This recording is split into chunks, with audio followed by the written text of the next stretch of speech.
Hello friends, welcome to GFOCUS. This is Kiran. ഇന്ന് നമ്മളോട് നോക്കാൻ പോകുന്നത് നമ്മുടെ ലാപ്ടോപ്പിലെ ഹാർഡ് ഡിസ്ക് എങ്ങനെ അപ്ഗ്രേഡ് ചെയ്യാന്നുള്ളതാണ്. നമ്മളുടെ എല്ലാവരുടെയും കയ്യിൽ ലാപ്ടോപ്പ് ഉണ്ടാവും. ആ ലാപ്ടോപ്പിൽ ഇപ്പോൾ ഒരു 500 GB അല്ലെങ്കിൽ 1 TB അല്ലെങ്കിൽ 2 TB ഹാർഡ് ഡിസ്ക് ആയിരിക്കും, HDD ആയിരിക്കും ഇപ്പോൾ പ്രവർത്തിച്ചുകൊണ്ടിരിക്കുന്നത്. പക്ഷെ അത് ഒന്ന് സ്റ്റാർട്ട് ചെയ്ത് വരാൻ വേണ്ടിയിട്ട് കുറച്ച്, അതായത് ബൂട്ടിംഗ് ടൈം കുറച്ച് കൂടുതലായിരിക്കും, കുറച്ച് സ്ലോ ആയിട്ടായിരിക്കും ഓപ്പൺ ആയിട്ട് വരുന്നത്. അതുപോലെ തന്നെ സോഫ്റ്റ്വെയർസ് ഒക്കെ ഓപ്പൺ ചെയ്യുമ്പോൾ അത് ഓപ്പൺ ആയിട്ട് വരാനായിട്ട് കുറച്ച് ടൈം എടുക്കുന്നു. അങ്ങനെയുള്ള കുറേ പ്രോബ്ലംസ് എല്ലാവരും നേരിടുന്നുണ്ട്. അപ്പോൾ അതിനെല്ലാം ഒരു സൊല്യൂഷനായിട്ട് നമ്മളുടെ ലാപ്ടോപ്പിൽ ഇപ്പോഴുള്ള ഇതുപോലെയുള്ള ഹാർഡ് ഡിസ്കുകൾ നമുക്ക് ചേഞ്ച് ചെയ്യാം. മാഗ്നറ്റിക് ഡിസ്കുള്ളത് നമ്മൾ ചേഞ്ച് ചെയ്തിട്ട് SSD വെക്കാൻ പോവാണ്. അതായത് സോളിഡ് സ്റ്റേറ്റ് ഡ്രൈവ്സ് നമ്മൾ വെക്കാൻ പോവാണ്. സെയിം നമ്മുടെ പെൻ ഡ്രൈവ് എങ്ങനെയാണ് പ്രവർത്തിക്കുന്നത് അതുപോലെ തന്നെ നമുക്ക് ഹാർഡ് ഡിസ്ക് പ്രവർത്തിപ്പിക്കാൻ സാധിക്കും, നല്ല ഫാസ്റ്റായിട്ട്. അതായത് ഇതൊരു 150 MB/s വർക്ക് ചെയ്യുന്ന ഒരു ഹാർഡ് ഡിസ്ക് ആണെന്നുണ്ടെങ്കിൽ നമ്മളിപ്പോൾ പുതിയതായിട്ട് വാങ്ങുന്ന അല്ലെങ്കിൽ പുതിയതായിട്ട് വിപണിയിൽ അവൈലബിൾ ആയിട്ടുള്ള ഒരു SSDയിൽ 550 വരെ അല്ലെങ്കിൽ അതിൽ കൂടുതൽ MB ട്രാൻസ്ഫർ ചെയ്യാൻ സാധിക്കും. അപ്പോൾ ആ ഹാർഡ് ഡിസ്ക് വെക്കുമ്പോൾ നമുക്ക് ഇപ്പോഴുള്ള പ്രോസസ്സിൻ്റെ ഇരട്ടിയാണ് നമുക്ക് സ്പീഡ് ലഭിക്കുക. ലാപ്ടോപ്പിൻ്റെ സ്പീഡ് കൂട്ടണമെന്നുണ്ടെങ്കിൽ, സ്പീഡ് അപ്ഗ്രേഡ് ചെയ്യണമെന്നുണ്ടെങ്കിൽ ഒരു SSD വാങ്ങുക, അതിലേക്ക് ഇൻസ്റ്റാൾ ചെയ്യുക. അത് ഇൻസ്റ്റാൾ ചെയ്യേണ്ട വിധം ഞാൻ കാണിച്ചു തരാം. അതുപോലെ തന്നെ നമ്മൾ ഇൻസ്റ്റാൾ ചെയ്യുമ്പോൾ നമുക്ക് OS ക്ലോൺ ചെയ്തെടുക്കാനാണ് എല്ലാവരും പറയുന്നത്. പക്ഷേ ഞാൻ പ്രിഫർ ചെയ്യുന്നത് ആദ്യമായിട്ട് നിങ്ങൾ SSD ചേഞ്ച് ചെയ്യുമ്പോൾ നിങ്ങളുടെ OS ഒന്ന് റീഇൻസ്റ്റാൾ ചെയ്യുന്നതായിരിക്കും നല്ലത്. അപ്പോൾ എല്ലാവർക്കും റീഇൻസ്റ്റാൾ ചെയ്യുന്നതും ഹാർഡ് ഡിസ്ക് ഇൻസ്റ്റാൾ ചെയ്യുന്നതും എല്ലാം ഒന്ന് കാണിച്ചു തരാം. ഓക്കെ, അപ്പോൾ നമുക്ക് വീഡിയോയിലേക്ക് പോകാം. ലാപ്ടോപ്പിൻ്റെ ബാക്ക് പാനൽ ഓപ്പൺ ചെയ്യാനായിട്ട് നമുക്ക് ഇതുപോലൊരു സ്ക്രൂ ഡ്രൈവർ വേണം. ആ സ്ക്രൂ ഡ്രൈവർ വെച്ചിട്ട് നമ്മൾ സ്ക്രൂസ് ഓപ്പൺ ചെയ്യുക. ഹാർഡ് ഡിസ്ക് വെക്കുന്നതിന് വേണ്ടിയിട്ട് ഒരു പ്രത്യേകം പാനൽ വരെ പ്രൊവൈഡ് ചെയ്തിട്ടുണ്ടാവും. അത് ഉണ്ടെന്നുണ്ടെങ്കിൽ അത് ഓപ്പൺ ചെയ്യുക, ഇല്ലാന്നുണ്ടെങ്കിൽ ഇതുപോലെ സിംഗിളായിട്ട് പാനലുള്ളത് ഓപ്പൺ ചെയ്തെടുക്കുക. ഞാനിപ്പോൾ ഓപ്പൺ ചെയ്യുന്ന ഡെല്ലിൻ്റെ ഒരു ലാപ്ടോപ്പാണ്.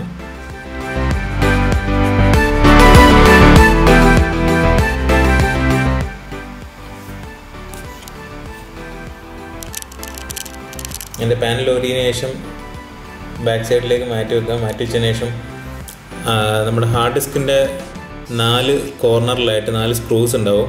ആ സ്ക്രൂസ് നമ്മൾ ശ്രദ്ധയോടെ ഊരിയെടുക്കുക.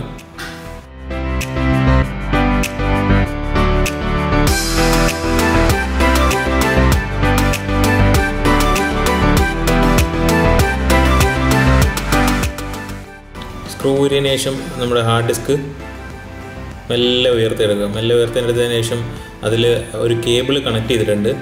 ആ കേബിൾ നമ്മൾ ശ്രദ്ധയോടെ തന്നെ ഊരിയെടുക്കണം. അത് ചീത്തയായി പോകാൻ ചാൻസ് ഉണ്ട്, പക്ഷെ അത് കറക്റ്റ് ഡാമേജ് ആവാതെ നമ്മൾ ഓപ്പൺ ചെയ്തെടുക്കണം.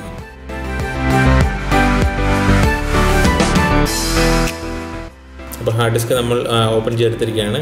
ഈ ഹാർഡ് ഡിസ്കിൻ്റെ പുറത്തൊരു ബ്രാക്കറ്റ് ഉണ്ട്. ആ ബ്രാക്കറ്റിലാണ് നമ്മുടെ ഹാർഡ് ഡിസ്ക് ഫിക്സ് ചെയ്ത് വെച്ചേക്കുന്നത്. അതിൻ്റെ സ്ക്രൂസും ഊരിയെടുക്കുക. ഊരിയെടുത്തതിന് ശേഷം ആ ഹാർഡ് ഡിസ്കും ബ്രാക്കറ്റും സെപ്പറേറ്റ് ആക്കുക.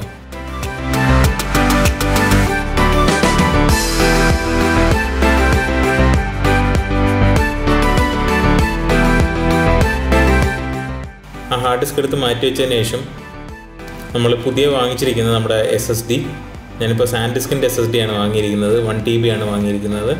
അതിൻ്റെ സ്റ്റിക്കർ റിമൂവ് ചെയ്തതിന് ശേഷം ആ ബ്രാക്കറ്റിൽ നമ്മൾക്കിപ്പോൾ HDD ഓപ്പൺ ചെയ്തില്ലേ, അപ്പോൾ ആ ബ്രാക്കറ്റിൽ തന്നെ SSD നമ്മൾ ഫിക്സ് ചെയ്യുക.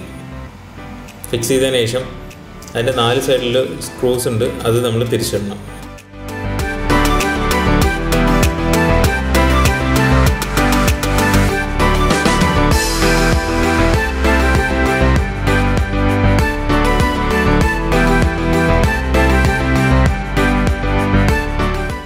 സ്ക്രൂ ഫിക്സ് ചെയ്തതിന് ശേഷം നമ്മൾ തിരിച്ച് റിമൂവ് ചെയ്ത ആ സ്ട്രിപ്പ് നമ്മളിതിൽ കണക്ട് ചെയ്യുക. കണക്ട് ചെയ്തതിന് ശേഷം സെയിം മുമ്പിരുന്നത് പോലെ തന്നെ ആ 4 സൈഡിലത്തെയും സ്ക്രൂസ് നമ്മൾ 4 കോർണറിലെയും സ്ക്രൂസ് നമ്മൾ തിരിച്ച് ഫിക്സ് ചെയ്യുക.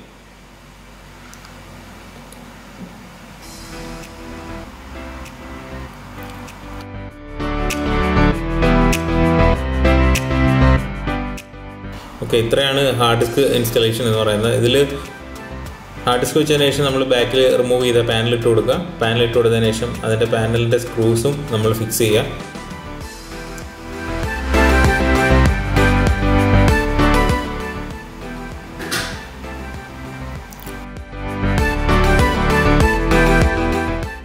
സ്ക്രൂസ് ഫിക്സ് ചെയ്തതിന് ശേഷം ലാപ്ടോപ്പ് തിരിച്ച് വെച്ച് ലാപ്ടോപ്പിൽ നമ്മൾ പെൻ ഡ്രൈവിൽ ഓൾറെഡി വിൻഡോസിൻ്റെ സോഫ്റ്റ്വെയർ ലോഡ് ചെയ്ത് വെച്ചിട്ടുണ്ട്, OS ലോഡ് ചെയ്ത് വെച്ചിട്ടുണ്ട്.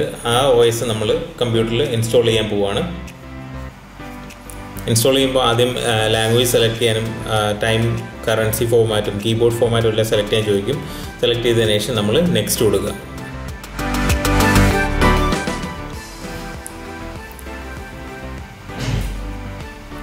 വിൻഡോസിൻ്റെ OS എങ്ങനെ പെൻഡ്രൈവിൽ ഇൻസ്റ്റാൾ ചെയ്യുക എന്നുള്ളത് നമുക്ക് ഇതിൻ്റെ മുകളിലൊരു ലിങ്ക് ഉണ്ട്, ആ ലിങ്കിൽ ക്ലിക്ക് ചെയ്താൽ മതി. അപ്പോൾ പെൻഡ്രൈവ്, ബൂട്ടബിൾ പെൻഡ്രൈവ് എങ്ങനെ ക്രിയേറ്റ് ചെയ്യുന്നത് നമുക്കതിലൂടെ മനസ്സിലാക്കാൻ പറ്റും. അപ്പം ഇൻസ്റ്റാൾ കൊടുത്തതിന് ശേഷം കീ ചോദിക്കുന്നതാണ്. അപ്പം നമുക്ക് I don't have A productive കൊടുക്കുക.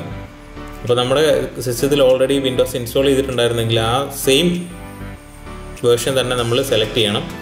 വിൻഡോസ് 10 Pro ആണ് ഞാനിപ്പോൾ ഇതിൽ മുമ്പ് ഇൻസ്റ്റാൾ ചെയ്തിരുന്നത്. അപ്പോൾ വിൻഡോസ് 10 Pro ഞാൻ സെലക്ട് ചെയ്തു. അതിനുശേഷം നെക്സ്റ്റ് കൊടുത്തു. നെക്സ്റ്റ് കൊടുത്തതിന് ശേഷം ന്യൂ ഇൻസ്റ്റലേഷൻ ആണ് കൊടുത്തത്. ന്യൂ ഇൻസ്റ്റലേഷൻ കൊടുത്തതിന് ശേഷം നമ്മുടെ ഹാർഡ് ഡിസ്ക് ഇതിൽ കാണിക്കുന്നുണ്ട്. ആ ഹാർഡ് ഡിസ്ക് നമ്മൾ സെലക്ട് ചെയ്തതിന് ശേഷം ന്യൂ ആയിട്ടൊരു ഡ്രൈവ് ക്രിയേറ്റ് ചെയ്തതാണ്. ക്രിയേറ്റ് ചെയ്തതിന് ശേഷം നെക്സ്റ്റ് കൊടുത്തു. നെക്സ്റ്റ് കൊടുത്തപ്പോൾ നമ്മുടെ ഫയൽസ് കോപ്പി ആവുന്നുണ്ട്.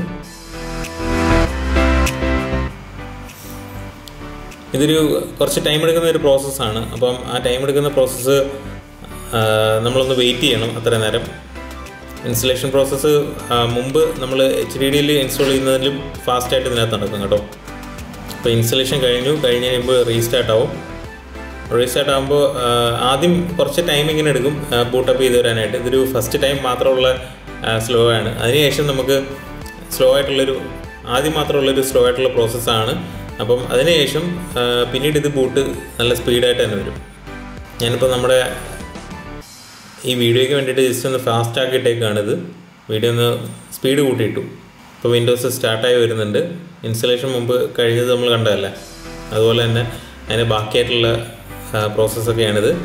അതിനുശേഷം ലാംഗ്വേജ് സെലക്ട് ചെയ്യുന്നു. ഞാൻ കീബോർഡിൻ്റെ ലേഔട്ട് സ്കിപ്പ് കൊടുത്തു. നമ്മുടെ അവൈലബിൾ ആയിട്ടുള്ള വൈഫൈ കണക്ഷൻ നമ്മൾ കണക്ട് ചെയ്യുകയാണ്.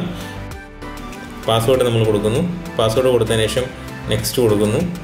നെക്സ്റ്റ് കൊടുത്ത് കഴിയുമ്പോൾ പബ്ലിക് നെറ്റ്വർക്കിൽ കണക്ട് ചെയ്യണോ വേണ്ടതെന്നാണ് ചോദിക്കുന്നത്. ഞാൻ നോ കൊടുത്തു. നോ കൊടുത്തതിന് ശേഷം നെക്സ്റ്റ് കൊടുത്തു. ആദ്യത്തെ തവണ കുറച്ച് ലാഗ് ഉണ്ടാവും ഓപ്പണായിട്ട് വരാനായിട്ട്. അതിനുശേഷം ഇത് ഫാസ്റ്റ് ആയിക്കോളും. ഓക്കെ, അപ്പം ഞാനൊരു പേഴ്സണൽ ഡിവൈസായിട്ടാണ് ഞാൻ സെറ്റ് ചെയ്യുന്നത്. പേഴ്സണൽ യൂസ് ആണെന്ന് സെലക്ട് ചെയ്തു. അതിനുശേഷം നെക്സ്റ്റ് കൊടുത്തു. നെക്സ്റ്റ് കൊടുത്തു കഴിയുമ്പോൾ നമുക്ക് ഔട്ട്ലുക്ക് അക്കൗണ്ട് ഉണ്ടെന്നുണ്ടെങ്കിൽ അല്ലെങ്കിൽ നമ്മുടെ ഒരു മെയിൽ ID നമ്മളിതിൽ ടൈപ്പ് ചെയ്ത് കൊടുക്കുക.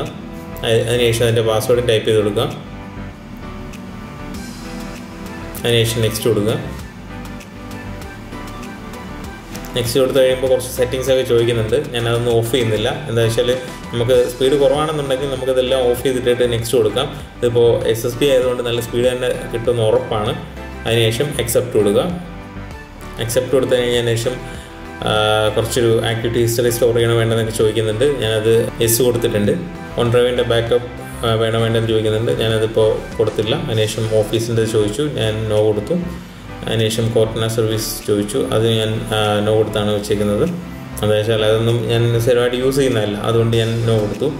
പിന്നെ ആദ്യത്തെ കുറച്ച് നോട്ട്സ് ഇങ്ങനെ കാണിക്കുന്നുണ്ട്. ആ നോട്ട്സ് കുറച്ച് ടൈം എടുക്കുമെന്നാണ് അതിൽ എഴുതിയിരിക്കുന്നത്. അതിനുശേഷം എല്ലാം കഴിഞ്ഞ് കഴിയുമ്പോൾ നമ്മുടെ വിൻഡോസ് ഓപ്പൺ ആവും. അപ്പോൾ വിൻഡോസ് ഓപ്പൺ ആയിട്ടുണ്ട്. എല്ലാം നല്ല സ്പീഡായിട്ട് വർക്ക് ചെയ്യുന്നുണ്ട്. മുമ്പുള്ളതിലും വളരെ സ്പീഡായിട്ട് വർക്ക് ചെയ്യുന്നുണ്ട്. എല്ലാം ഓപ്പൺ ആവാനായിട്ട് ഒരു ലാഗും ഇല്ല. ഫ്രണ്ട്സ്, അപ്പോൾ എല്ലാവരും നിങ്ങളുടെ ലാപ്ടോപ്പിൽ SSD എങ്ങനെയാണ് ഇൻസ്റ്റാൾ ചെയ്യുന്നതെന്ന് പഠിച്ചു. അതുപോലെ തന്നെ നമ്മുടെ OS എങ്ങനെയാണ് ചേഞ്ച് ചെയ്യുന്നതെന്ന് പഠിച്ചു. നിങ്ങൾക്ക് ഇഷ്ടമാണെന്നുണ്ടെങ്കിൽ ലൈക്ക് ചെയ്യുക, സബ്സ്ക്രൈബ് ചെയ്യുക, തൊട്ടടുത്തുള്ള ബെല്ലൈക്കൻ കൂടെ ഒന്ന് പ്രസ് ചെയ്തേക്കുക. അപ്പോൾ എല്ലാവരും സപ്പോർട്ട് ഉണ്ടാവുമെന്ന് വിശ്വസിക്കുന്നുണ്ട്. അപ്പോൾ അടുത്ത വീഡിയോസിൽ കാണാം. ബൈ.